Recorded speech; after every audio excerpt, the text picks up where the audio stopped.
To the Michigan Strategic Fund board members currently considering a $50 million grant to Copperwood, here are 21 reasons to think twice. If Copperwood is as lucrative as they claim, then where are all the investors?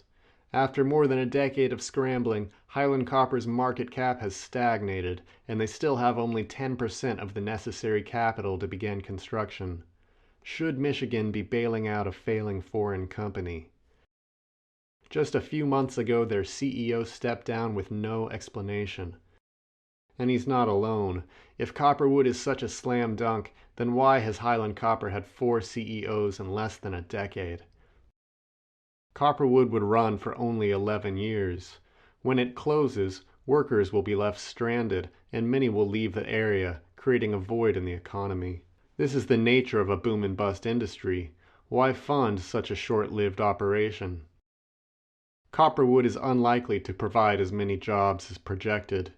5 years ago, they claimed 250 mining jobs would be created. Now, somehow that figure has shot up to 380. It's easy to manipulate models to arrive at more flattering outcomes, but what does reality suggest? Well, Eagle Mine in Marquette County also projected around 250 jobs, but now it seems they employ fewer than 80. Isn't it likely that Copperwood will follow the same pattern of overpromise and underdeliver? Many of the best-paying jobs won't even go to Michiganders. Although the Upper Peninsula will be the front lines of extraction, the copper concentrate will then be shipped off to Ontario, Quebec, or even Europe or Asia for further processing. Should Michigan be financing a company which outsources so much labor? Copperwood is actually more likely to negatively impact the local economy in the long term. This study, which analyzes literally all of the relevant quantitative findings, shows that only 29% of mines led to a positive economic outcome for rural communities, with half of those cases coming from before 1982. The study concludes, there is surprisingly little evidence that mining will bring about economic good times, while there is a good deal of evidence for expecting just the opposite. Should Michigan be paying to perpetuate an industry which is more likely to impoverish this area than enrich it? Copperwood is owned by Highland Copper, for now. In July 2023, another Canadian company, Kinterra Capital, paid $30 million for a 66% share of Highland Copper's White Pine North mine, thus becoming the majority shareholder. So it's likely Highland Copper would also jump at the opportunity to sell Copperwood to the next deep-pocketed partner to come along. Is it wise to give $50 million to a company which may not even be in charge tomorrow? They want to use the grant money as a marketing tool.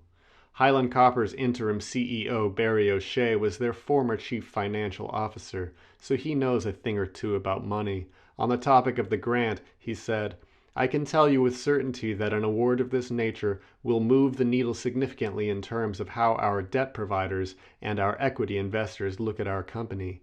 It's not only a large financial boost, it is a true endorsement. In other words, a foreign extractive company wants to use an official state endorsement to woo private investors and take out debt. Is this an appropriate use of state funding?" Copperwood would mine underneath Porcupine Mountain State Park, and it would undermine the Department of Natural Resources.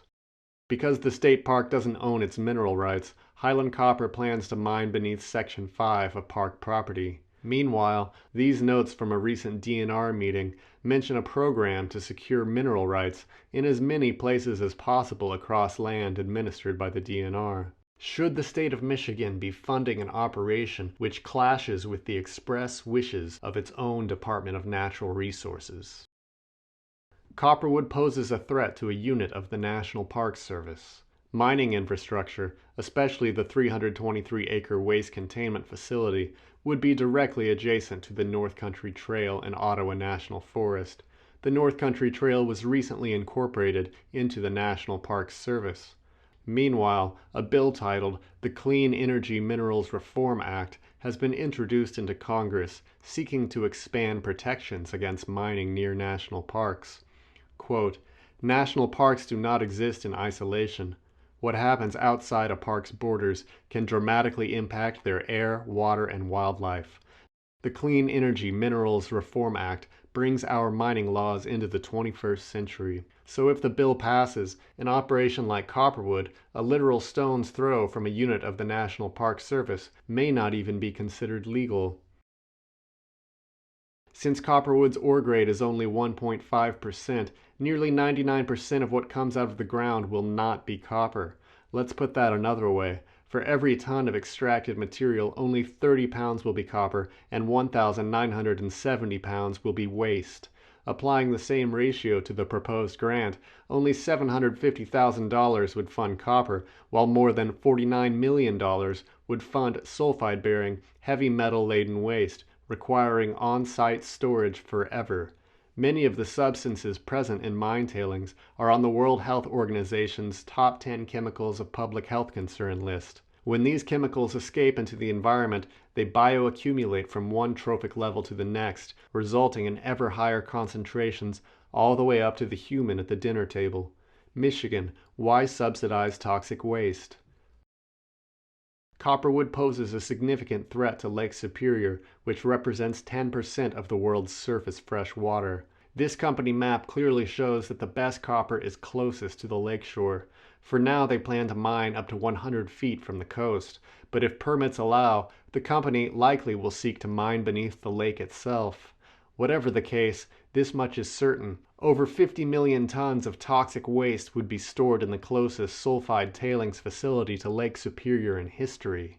The facility would be erected at the juncture of streams rerouted into unstable 90-degree angles and on topography sloping towards Lake Superior, less than 2 miles downstream. Tailings dams are not invincible, and evidence shows that the risk of rupture is actually increasing, specifically due to low-grade operations like Copperwood creating unwieldy quantities of waste. But even assuming the dam holds, all copper sulfide mines contaminate.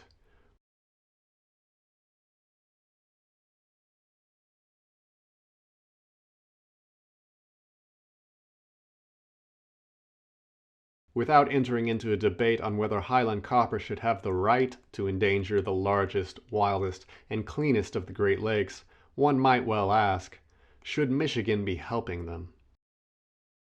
And how exactly would funding such an operation be in keeping with Michigan's Healthy Climate Plan, which aims to preserve 30% of Michigan's land and water by 2030?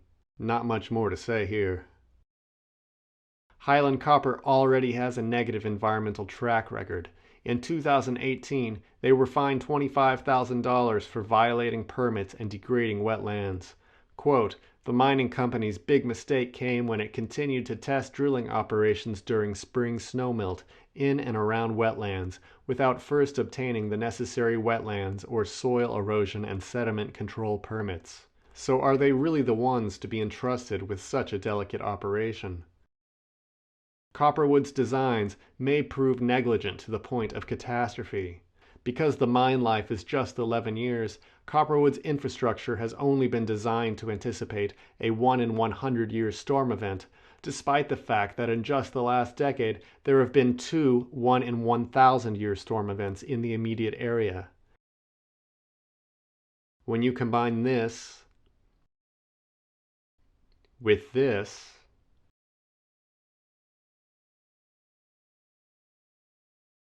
you get this.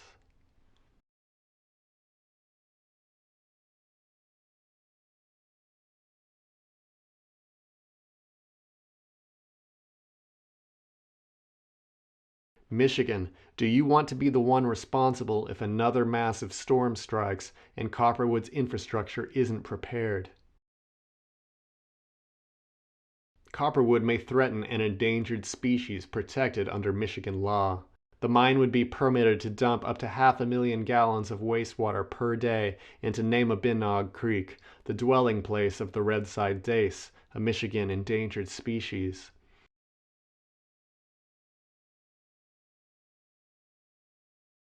Mining companies make the case that because the wastewater passes through reverse osmosis and ion exchange, it will be cleaner than rainwater. But this is part of the problem. Nature is not meant to be cleaner than rainwater. A study from the World Health Organization describes numerous health risks from drinking demineralized water, specifically linked to its tendency to leach heavy metals and drain the body of essential vitamins. Freshwater fish may not drink water like us, but they absorb it directly through osmosis, so it's not illogical to assume it would affect them similarly. Michigan law clearly states the department shall perform those actions necessary for the conservation, protection, restoration, and propagation of endangered and threatened species of fish. The red-side dace is endangered precisely because of how sensitive it is to ecological changes. Might flooding its home with millions of gallons of demineralized wastewater prove detrimental or even deadly? Might it even be ruled illegal? A sulfide mine in the heart of a beloved outdoor recreation area is hardly in keeping with a pure Michigan. The group considering the grant is the Michigan Strategic Fund. The MSF is a part of the Michigan Economic Development Corporation, the very organization responsible for the Pure Michigan campaign, which celebrates our state's incredible natural heritage and promotes outdoor recreation. But an operating sulfide mine at the juncture of Lake Superior, Porcupine Mountains Wilderness State Park, and the North Country Trail could prove highly disruptive to outdoor recreationists through the introduction of light pollution, noise pollution, underground blasting, and heavy industrial traffic. For the same organization to simultaneously promote a pure Michigan while funding Copperwood, might their campaign best be rebranded as pure hypocrisy? Outdoor recreation contributes more than 10 times as much to Michigan's economy than mining does.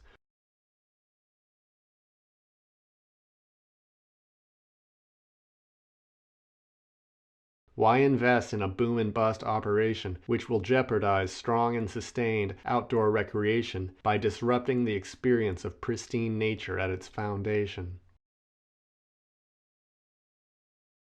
Copper is not even a critical mineral. In fact, it was just recently rejected an upgrade of status by the U.S. Geological Survey. Makes sense considering the U.S. exports 10 times as much copper as it imports. Given the risks to ecology, outdoor recreation, and the economy, why fund the extraction of a mineral deemed to be of secondary importance by the highest authority in the land? Spend $50 million to fund a copper mine today, pay billions to clean it up tomorrow. You don't have to look far for examples. Copper mining in the Keweenaw Peninsula resulted in 200 million tons of waste being dumped into Torch Lake, earning it the title of an EPA Superfund site. And a news story from just last week details a $2 billion effort to clean up copper mine waste from Buffalo Reef along the Lake Superior shoreline. So the pattern is clear. What remains to be seen is, will we learn from history or won't we?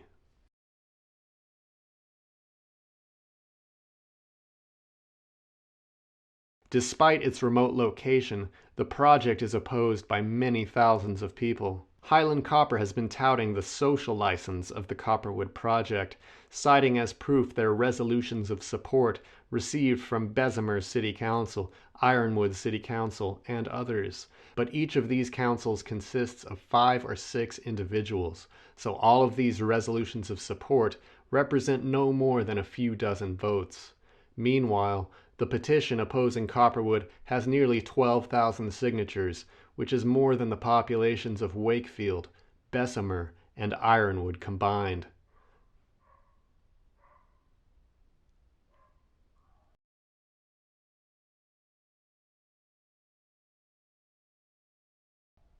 How's that social license looking now?